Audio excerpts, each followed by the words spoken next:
Que les bénédictions soient, que la lumière engendre toujours la lumière et éternellement la lumière. Bienvenue à notre nouvelle émission, notre nouvelle rendez-vous de partage de données, de partage de connaissances spirituelles, de connaissances authentiques, de connaissances originales. On m'appelle Sri Joseph Abouandjino, je suis instructeur spirituel. Je suis métaphysicien, je suis dignitaire authentique de la tradition hermétique. Alors, nous voici encore, une fois encore là, ce dimanche 27 novembre 2022, pour poursuivre dans notre aventure, dans notre voyage, dans l'empire de la connaissance véritable. Et seule la connaissance libère l'homme, seule la connaissance libère le monde. Seule la connaissance a libéré le monde, seule la connaissance libère le monde, et seule la connaissance libérera le monde. Et voilà pourquoi dans la Bible des chrétiens, le grand Jésus a dit: courez derrière le royaume des cieux et tout le reste viendra en support. Vous dites quoi? Vous devez courir derrière la connaissance. C'est la connaissance qui produit en vous l'éveil. En fait, c'est grâce à l'éveil que vous pouvez affirmer que vous êtes libre. Si vous n'êtes pas éveillé, vous n'êtes pas libre. La liberté est issue de l'impulsion de l'éveil intérieur. Alors aujourd'hui, nous allons, d'abord je salue tous ceux qui nous suivent, tous ceux qui nous font des retours en inbox, tous ceux qui apprécient nos vidéos, nos thèmes, tous ceux qui posent leur point de vue et qui nous envoient leur point de vue en inbox et tout. Et voilà, et ne vous contentez pas que de suivre les vidéos, mais partagez aussi les vidéos. Et je demande à ceux qui ne se sont pas encore abonnés de bien vouloir s'abonner. Alors, le thème de ce jour sera un thème vraiment magnifique, un thème génial, un thème invocateur, un thème waouh. Oui, c'est waouh, de chez waouh. Nous allons parler de la métaphysique de la tête rasée. La métaphysique de la tête rasée. Pour nous initiés, pour nous dignitaires authentiques de la tradition hermétique, pour nous avant-gardistes de la sagesse impérissable et universelle, pour nous voyageurs des profondeurs et des hauteurs, ce thème représente une profondeur de connaissance. Ce thème cache et véhicule des connaissances jamais égales. Vous allez comprendre tout à l'heure. Alors, pour les initiés, pour ceux qui ont qui ont eu à accéder je vais même dire, à l'élevé de la Shakta qui veut dire le Verbe qui s'est fait chair, ou la Shakta universelle. Le corps est en réalité la représentation symbolique de l'équilibre entre l'esprit et la matière. Oui. En fait, l'âme est une matière. L'âme, c'est ce que je vais appeler la matière humaine. Oui, l'âme, c'est ce que je vais appeler la matière humaine. C'est votre côté matériel. L'esprit étant le spirituel. Donc quand on parle du corps, le corps n'est qu'une version de cette matière-là. Ce n'est pas pour rien que dans les mythes et légendes bibliques, il est dit que c'est lorsque Adam et Ève ont mangé le fruit, lorsque Ève a fait goûter le fruit à Adam, c'est en ce moment qu'ils se sont retrouvés nus. Et après, lorsque Dieu est venu à proférer ses malédictions, ils se sont cousus un habit avec lequel ils ont couvert le corps. C'est après, en quelque sorte, les gestes ou la faute de Ève qu'ils ont cousu le corps et l'habit qui symbolise le corps.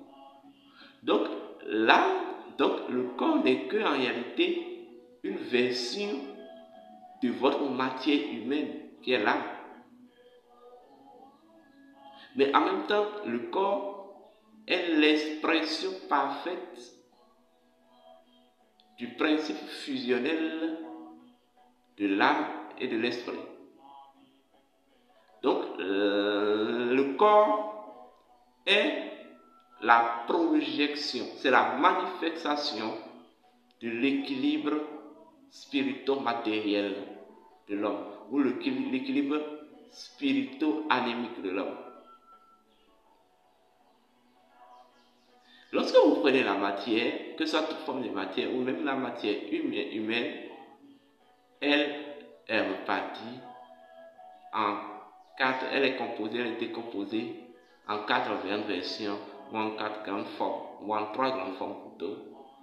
Nous avons la matière physique, nous avons la matière astrale, et nous avons la matière mentale. La matière physique, ou la version physique de la matière humaine, c'est ça le corps physique. La version astrale de la matière humaine, c'est ça le corps astral. La version mentale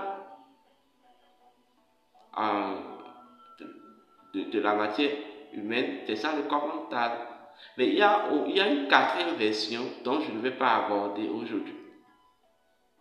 Donc lorsque vous prenez le corps dans son principe premier, en fait, vous pouvez lire, vous pouvez accéder de par le décodage des symboles qui configurent ou qui ont permis la configuration du corps, la nature profonde de l'âme et de l'esprit. Je répète.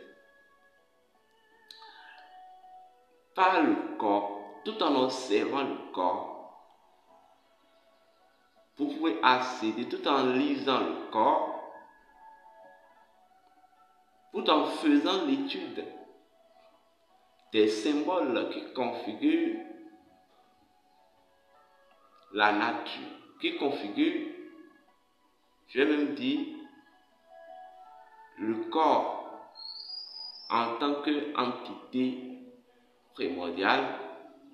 Vous pouvez accéder à une certaine compréhension de la nature primordiale de l'esprit et de l'âme. Ne serait-ce qu'en lisant le corps. Le corps est une configuration de symboles et d'énergie. Donc en réalité, le corps n'est pas le corps. C'est ce qu'il faut garder. Le corps n'est pas le corps. Mais le corps n'est qu'un écran. Le corps, c'est la projection. Vous voyez, je vais dire la projection brute, la projection manifestée. Voilà le mot que je cherchais. Manifester des symboles ou même de la nature, voilà, profonde, du principe de la nature profonde, je vais même dire du plan fusionnel de l'âme ou de la matière humaine et de l'esprit. Vous voyez? Donc, lorsque vous prenez tous les parties du corps, c'est des symboles. Le corps n'est qu'une configuration de symboles. Comprenez ça? Une configuration de symboles. Est-ce que vous comprenez? Lorsque vous prenez la tête, d'abord, le corps a, dans le corps, d'abord vous verrez la représentation des 5 règnes, le règne végétal, le règne animal, le règne humain, le règne minéral, le règne spirituel. Vous verrez la représentation des 4 éléments dans le corps, l'eau, l'air, le feu, la terre. Vous verrez la représentation des 9 cœurs d'ange dans le corps. Vous verrez la représentation, je vais dire, des 4 régions de l'univers dans le corps. Vous verrez la représentation des 3 mondes dans le corps. Lorsque vous prenez de la hanche jusqu'au pied, c'est la zone, cela symbolise la zone souterraine de l'univers à travers notre corps. Lorsque vous prenez de la hanche jusqu'à l'épaule, ça c'est ce que je vais appeler la zone terrestre ou intermédiaire de l'univers à travers notre corps physique ou à travers notre corps. Lorsque vous prenez de l'épaule jusqu'aux cheveux, ça c'est la zone céleste de l'univers à travers notre corps. Je ne sais pas si vous me voyez. Donc, ce n'est pas pour rien que c'est sur la tête se trouvent les cheveux. Et vous allez constater que la colonne vertébrale traverse toutes ces 3 zones-là, ou relie en réalité toutes ces 3 zones. La colonne vertébrale qui est tout simplement le pilier. En fait, c'est l'équilibre de ces 3 zones en réalité. C'est pas pour rien que c'est sur le long de cette colonne vertébrale que vous verrez des chakras, des centres d'énergie. Bon, ce n'est pas l'objet, mais nous allons, il faut vous expliquer ces petits trucs-là d'abord, avant d'aborder vraiment le thème. Maintenant, ceci étant dit, vous comprenez d'abord ce que c'est que le corps. Et vous savez que toutes les parties du corps représentent quelque chose. Nous sommes d'accord? Toutes les parties du corps représentent quelque chose. Lorsque vous prenez la tête ou des coups, je vais même dire des épaules jusqu'à la tête, tout en passant par le cou et autres, tout cela représente la zone céleste la zone céleste de l'univers à travers notre corps. Mais lorsque nous prenons spécifiquement la tête, au niveau de la tête, nous avons le crâne. Et c'est sur le crâne que poussent les cheveux.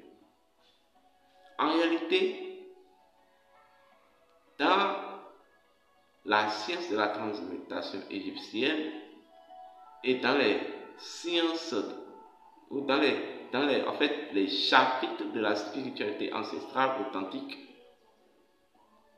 le crâne a toujours symbolisé la conscience de Jésus. Le crâne a toujours symbolisé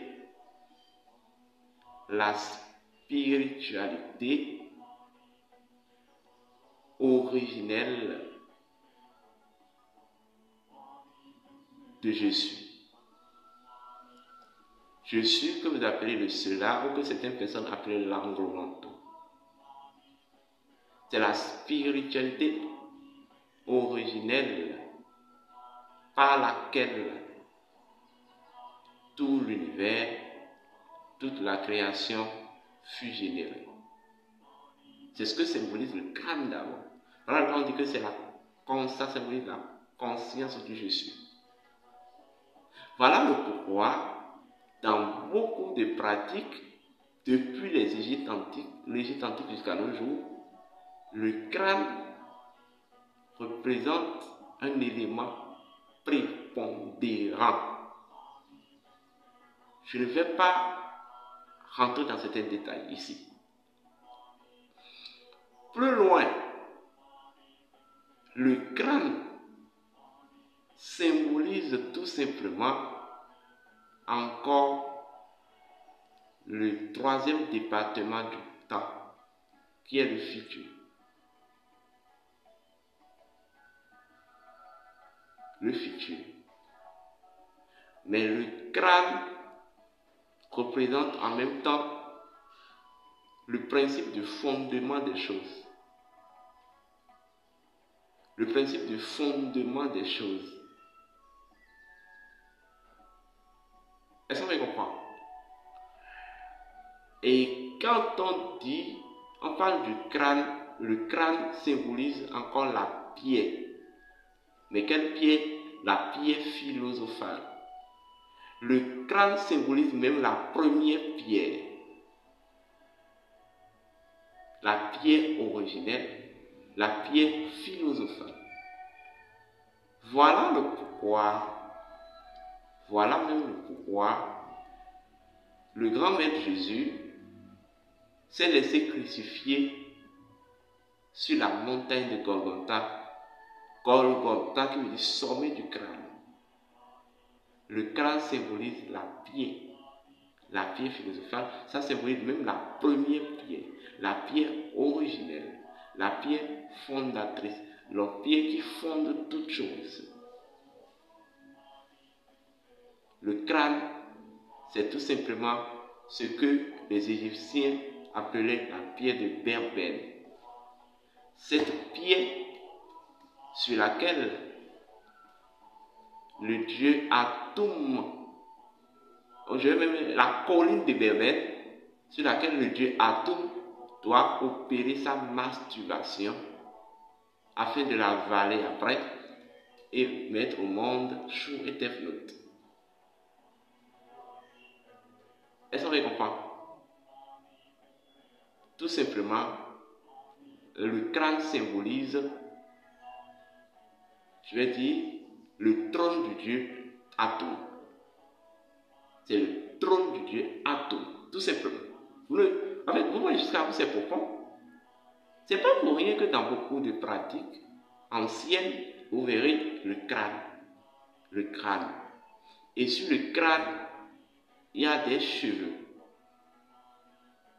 En réalité, les cheveux sont des antennes de connexion entre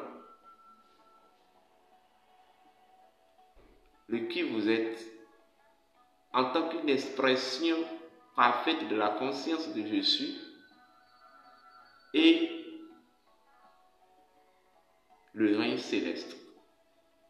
Les cheveux sont des antennes de connexion, mais les cheveux représentent en même temps la colonne vertébrale du dieu Osiris, qui doit tenir sur la colline de Berbère. je le répète, les cheveux représentent la colonne vertébrale du dieu Osiris qui doit tenir sur la colline de Berbel afin qu'il y ait passage entre le règne céleste et le règne terrestre ou le règne souterrain. Les cheveux symbolisent la plume, tout simplement. Est-ce qu'on me comprend? Les cheveux représentent la frontière, entre le monde spirituel et le monde matériel. Les cheveux symbolisent le principe synthétique de l'alpha et de l'oméga. Est-ce qu'on me comprend? Et ce n'est pas pour rien que c'est le crâne qui tient les cheveux. C'est le crâne qui tient les cheveux. C'est en fait la colline de Berbel qui tient la colonne vertébrale du dieu Osiris. La colonne vertébrale du dieu Osiris qui est le pilier. Et le crâne symbolisant Atum et le trône d'Atum est en même temps Atum. Est-ce qu'on me comprend? Il est en même temps Atum. Atum, c'est la conscience illimitée et infinie. Donc, vous savez ce que représente le crâne. Et pourquoi il faut raser le crâne? Pourquoi le crâne est toujours rasé? Même s'il y a les cheveux là-dessus, le crâne reste toujours rasé. En réalité, la tête rasée symbolise la conscience de Jésus dans sa pureté. La conscience de Jésus dans la révélation de sa lumière cachée. C'est ce que ça symbolise. Lorsque vous allez dans beaucoup de pratiques, beaucoup d'initiations, quand vous finissez les initiations, on vous rase la tête. Pourquoi il faut vous raser la tête? Parce que la lumière de la conscience de Jésus, en fait, doit d'être mise dans un état de révélation. Tout simplement. Et pourquoi il faut utiliser les cheveux rasés, les cheveux dont on a obtenu après avoir rasé la tête. Et souvent ces cheveux sont faits quand on enterre ça. Souvent après l'initiation, on vous dit d'enterrer les cheveux avec certains rites. En fait, vos cheveux permettent en quelque sorte, vos cheveux enterrés doivent aller apporter la preuve palpable de la réussite de cette initiation au sein du noyau souterrain. Voilà pourquoi on enterre les cheveux après l'initiation et après vous avoir rasé la tête. Est-ce qu'on me comprend? Les cheveux étant une antenne de connexion doivent jouer deux grands rôles. Les cheveux doivent aller vous connecter, doivent servir de connexion entre, en fait, votre mémoire renouvelée dans la révélation de la lumière de la conscience de Jésus après cette initiation et le noyau souterrain. Voilà le premier rôle. Mais le second rôle, c'est que les cheveux ne sont que des éléments, ne sont que des entités qui doivent aller porter la preuve que vous avez véritablement réussi l'initiation. Voilà le quoi dans les grandes traditions, quand vous finissez l'initiation dogmatique, il faut vous raser la tête. Il faut se raser la tête. Allez comprendre le pourquoi même dans les rituels de changement de mort ou de Koudio, il faut raser la tête à l'individu. Le processus selon lequel il faut raser la tête permet aussi le renouvellement des énergies. Ça symbolise le renouvellement des énergies. Est-ce qu'on les comprend? Tout compte fait, je ne peux pas rentrer dans des détails. Mais voilà ce que vous pouvez comprendre. En ce temps, je vais organiser un séminaire là-dessus et je vais vous donner un rituel qu'on appelle le rituel du crâne rasé. Avec ce rituel permet même la longévité. En fait, le crâne rasé symbolisait Atum. Atum, c'est la divinité qui a toujours son crâne rasé. Et voilà même pourquoi, quand vous venez dans la tradition suite à Diatado, on dit que le Lissa a toujours sa tête rasée. Voilà, en tout cas, je ne vais pas évoluer que ça. Je vous demande de vous abonner à ma chaîne YouTube. Abonnez-vous, likez nos vidéos et que les bénédictions soient. Je vous dédie un peu cette musique.